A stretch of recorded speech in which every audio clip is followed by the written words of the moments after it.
Hey, what's going on, guys? Today we're going to be taking a look at the Camel from Hasegawa's line of Maschinen Krieger kits. Now, before we get into the unboxing, just want to let you guys know just a little something that you all know. I love the Maschinen Krieger series. I'm a big fan, and I really can't wait to actually build this guy. But for today, we're just going to be doing an unboxing, and that's because, as y'all know, I'm in the process of moving, and I've got a couple of Maschinen Krieger kits, a couple of the most recent releases that I just am not going to have time to get to start building before I actually move. So I just want to get the unboxing videos out to you guys, just so at least you can see the box, you can see what's all in there, you can get an idea of what you're going to be getting in the box if you do want to pick up any of these kits for yourself. And then I'll look forward to building them later on once I'm relocated and everything and I have a chance to work on them myself. But for the time being, just want to give you guys a couple of unboxings of some of the most recent releases.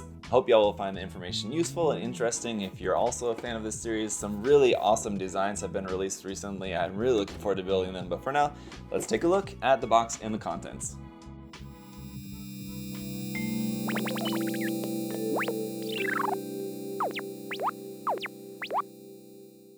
Alright guys, so before we get into the video, just wanted to give you a heads up in case you hadn't heard. The official Maschinen Krieger competition 2022 with paint on plastic and Lincoln Wright has begun. If you guys were unaware, Lincoln is the official ambassador of Maschinen Krieger to the outside world, outside of Japan, and he's got his YouTube channel and Patreon page, which have a lot of really great information, and of course he's just got years and years of experience with the property. So if you guys are fans of the Maschinen Krieger model kits, you should definitely be following his work, and I would assume you probably are already, but just in case, I'll have links down below. And he does this competition every year. This is the third annual one, so definitely check it out, as it looks like it's going to be a lot of fun. And as with past years, I'm sure there's going to be a lot of really great entries in that contest, so should be cool. Check it out. Now let's get on with the unboxing. So let's get into it. As you can see, this is a pretty big, sizable box. It's a 120 scale kit here of the Operation Dynamo version Camel. This is a space mech here where the pilot sits right up here in the cockpit, and then you got this big body. Now, as far as I know, there aren't any other plastic model kit variations of this kit, so I think it's one of the few where this is kind of like the only version. I could be wrong about that, and you guys can correct me if I'm wrong, but as far as I know, unless it goes way back, I'm not sure offhand if there are any other variations of this. So some very cool box art here on the front. It's the style box art where it's just the illustration of the mecha itself, not any background or anything. I do prefer like the full art painting backgrounds, but of course this one is very nice. Right down here on the front we can get some more details. Here it is a Luna Tactical Reconnaissance Machine, 2 type, 4 decorations, 1 figure. So you have 1 figure. 4 decorations just mean that you get 4 basically different decal layouts for that.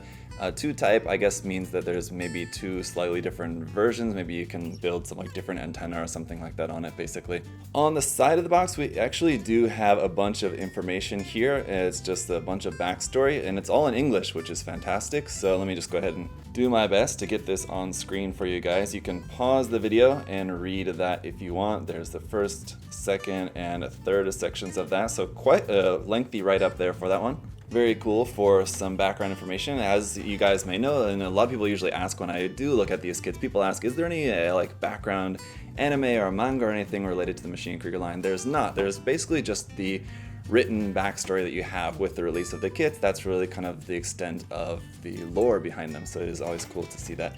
If you guys are interested, here on the ends of the box, just got that with the little heart angel wings logo there, and on the other side we have the 8-ball bat wings logo on there. On the opposite side of the box, we've got what I can assume is all of the same information here in Japanese, so the Japanese version of the write-up there. So let's go ahead and get it popped open. And the question is, what color is the plastic going to be?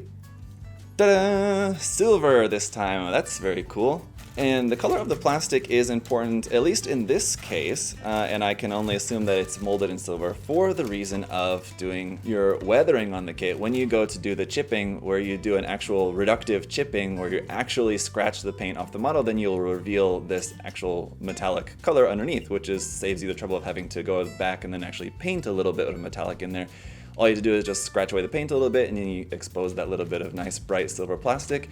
Boom, easy. So there's some very big parts for the main body of it right there. Obviously, our pilot figure, looks like that's molded in white. We have some rubber cable bits, some more gray bits, more silver. We'll take a look at all that here momentarily. Here's our canopy piece in like a smoky clear, and all of our paper stuff down here at the bottom. So first, to take a look at The beautiful Waterslide Decals, so pretty large sheet there, so a bunch of caution markings, the rescue markings, the main and number and letter markings here. Some of the logos, you got the Camel logo, the kind of skull and crossbones, but it's the actually like the crossbones are tools, not bones.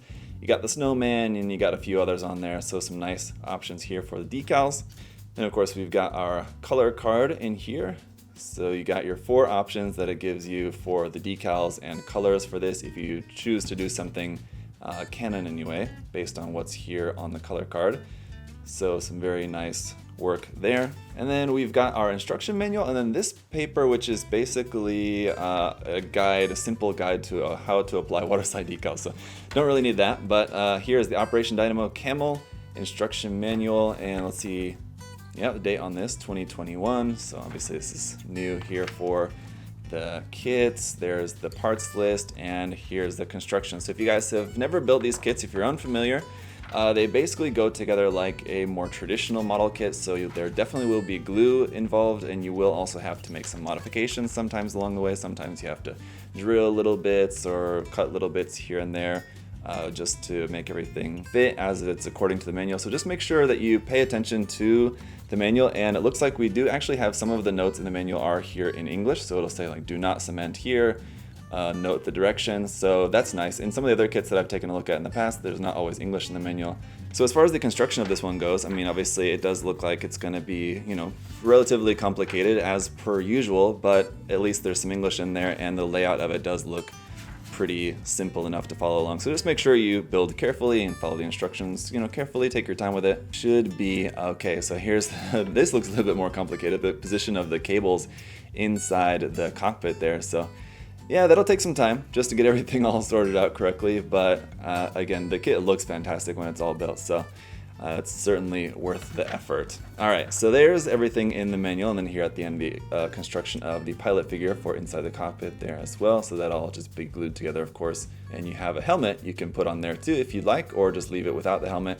So some nice options there. All right, very cool. Let's take a look at the runners. So first up in this little bag here, we've got some little rubber wires, so make sure you don't lose those. And we got some more of those molded here in black. This is actually the J runner for just some more rubber cable bits. So again, just make sure you pay attention to which ones are which, but those seem pretty straightforward. We do have some polycaps. This is PC5 for the polycap runner here in gray. Then runner K here is going to be in a cream off-white, a space white color here for our pilot figure. Obviously just made up of a few sections there, and like I said, you'll have to glue those together and do a little bit of seam line removal on the helmet, but otherwise looks like that'll be a pretty easy one to put together.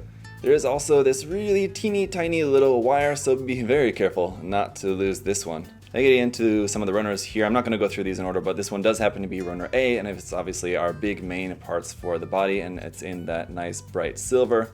Taking a look up close at this, you can see some of the details. There is not like a ton of detail on this particular part, but if we take a look at some of the other sections, you can see some of the other details be like inside the cockpit there. Runner E for a couple of other big silver pieces here for the sides of the cockpit.